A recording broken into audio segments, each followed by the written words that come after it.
Dito na kayo sa At kami po, at kasama po sila, ang lahat ng mga district chief namin, sa bawat distrito, narito po lahat sila. Tayo, lahat ng district chief namin. Okay? Andiyan po sila. At siyempre po, ay yung mga nagkasikaso rito, yung pulong kabala, nandito po sila sa gawing kaliwa. Nandiyan po lahat sila. Hindi ko na po isa-isahin, baka may makakalimutan ako eh. Okay? At ngayon po, sa umaga nito, magbibigay po kami sa inyo ng tulong pangkabuhayan o kaagapay sa kabuhayan. Yun nasa likuran ko. Nakita niyo ho, di ba? Alam niyo, hindi po lahat ng tao na nasa labas ng complex na to ay nabibigyan ng pagkakataon na maupo sa kinauupuan ninyo ngayon. Ano ibig sabihin? Kayo po yung una na capital assistance na mabibigyan ngayon. Kayo po yung unang benepisyaryo. At kami po, kanina, nag-iisip ako at tinanong ko yung chief namin ng accounting, si Chris, nandiyan. Tinanong ko siya, tungkol dito sa capital assistance, tsaka sa EYAP, sa educational assistance. Meron po akong pinapacheck. Kasi gusto po ni Yorme, itong programa na to, hindi lang po ito ngayon. Itutuloy-tuloy po natin to. Parang marami pa pong maabot, matulungan, na katulad ninyo na mabigyan ng pagkakataon.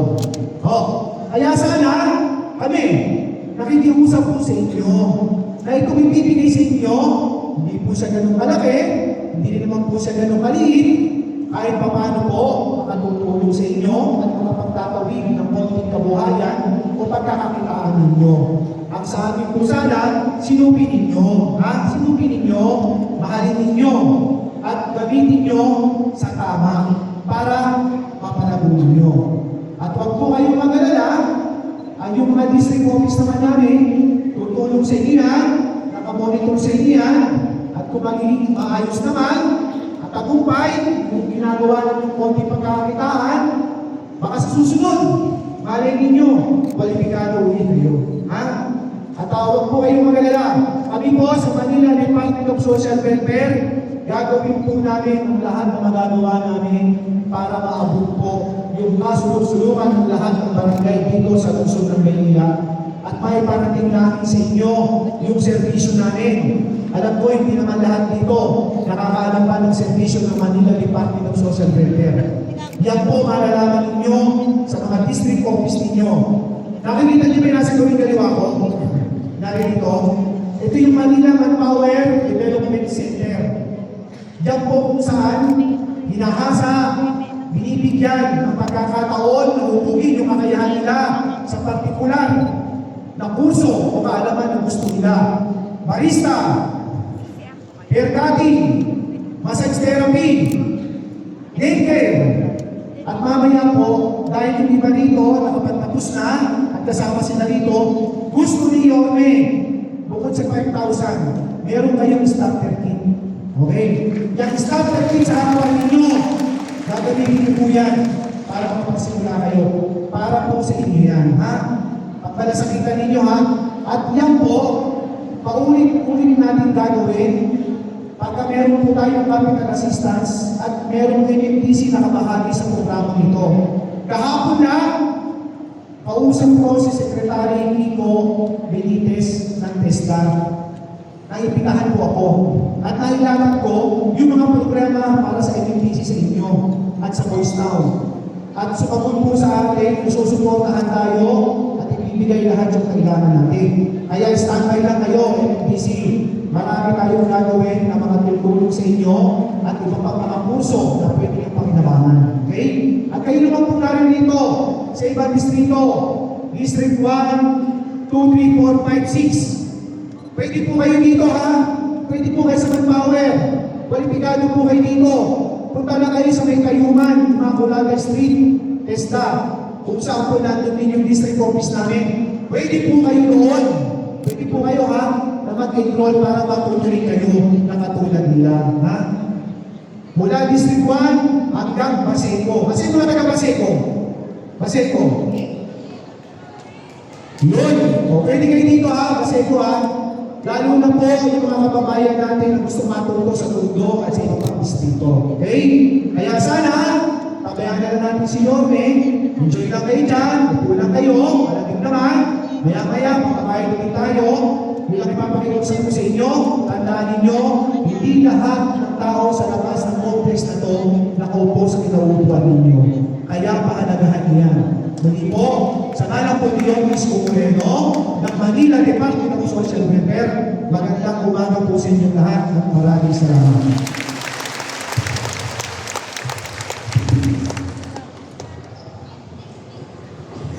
Maraming salamat po, Director J. De La Fuente.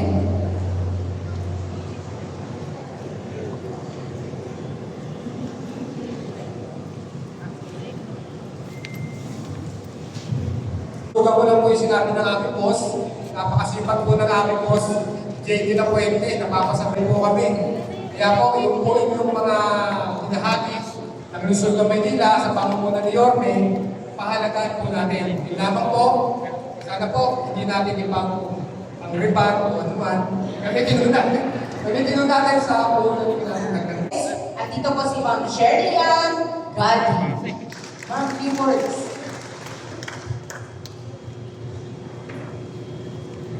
Magandang umaga po sa inyo lahat. Ann Gadi po sa Pidao, Manila.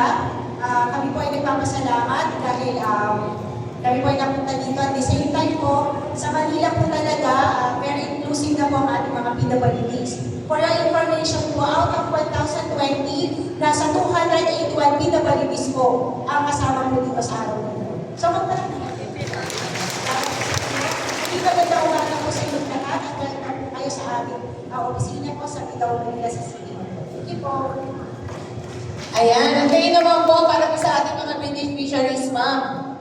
Ngayon naman po, para lang po sa kaalaman ng lahat, at saka para maging pamilyar din po kayo sa mga district heads niyo po or district chiefs niyo po. Ibig sabihin po, sila yung inyong mga pupuntahan sa mga distrito po ninyo kung kayo po ay may karagdagang katanungan o meron po kayong concern. Mula po sa District 1, si Mr. Angelo Gabriel Avila. Stand up. Mula naman po sa ating District Welfare Office 2, si Ms. Charisse Lachica. Tandaan niyo po yung mga mukha niyo. Mula naman po sa District Welfare Office 3, Ms. Raquel Tubali. Mula naman po sa District Welfare Office 4, Mr. Ebenezer Refuente. Mula naman po sa District 5 at ang OIC po ang head ng aming operations unit, Ms. Maria Julie S. Bahalon. Mula naman po sa aming District Welfare Office 3, Ms. Liza Villa.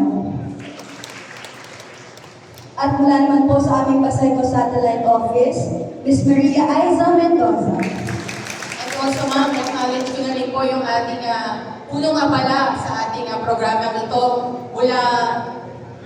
Mula nung time na this was announced na ipamimigay po, hindi lang po kagabi, tsaka kahapon eh.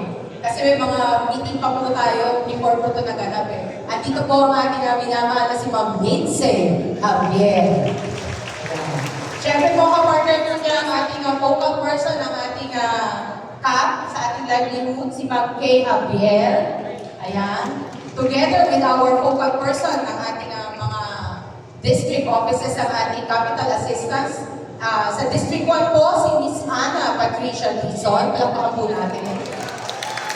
Sa District 2, si Sir Jeffrey Banes.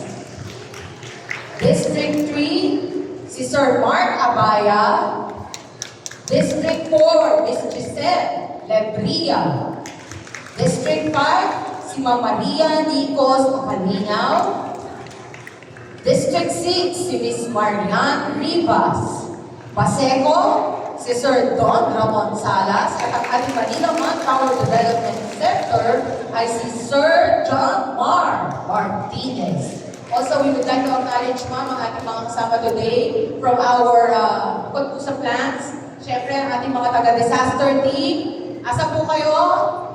Make some noise! Disaster team, rescue.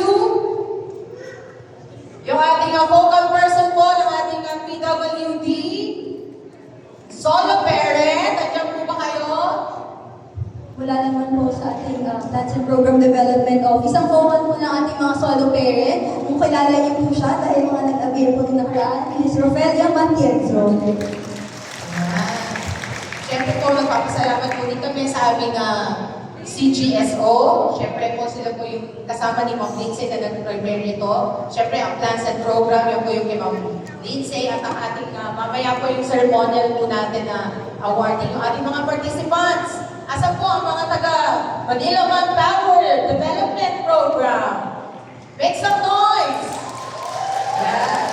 Ang ating pong mga tatanggap mamaya from District 1. Ayan, at ang ating from District Welfare Office 2, asa na po ang ating mga recipients? District 2, natatanggap. Yun. District 3. District 4. District 5. District 6. Paseco. Yes, again po, we are reminding yung ating mga companions.